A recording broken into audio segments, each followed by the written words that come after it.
পবিত্র রজব মাসের চাঁদ দেখা গেছে। আগামী 16 জানুয়ারি শুক্রবার রাতে পবিত্র শবে মেরাজ সন্ধ্যায় জাতীয় চাঁদ দেখা কমিটির সভাপতি ও ধর্ম উপদেষ্টা ডক্টর আফম খালিদ হোসেন এই তথ্য জানান। তিনি বলেন, বাংলাদেশের আকাশে আজ পবিত্র রজব মাসের চাঁদ দেখা গেছে। সে অনুযায়ী আগামী 16 জানুয়ারি পবিত্র শবে মেরাজ উদযাপিত হবে।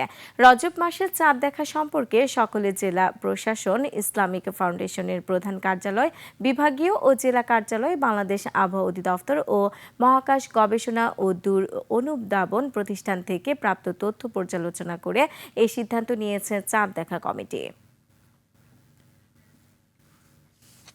বাংলাদেশের আকাশে পবিত্র রজব মাসের চাঁদ দেখা গিয়েছে।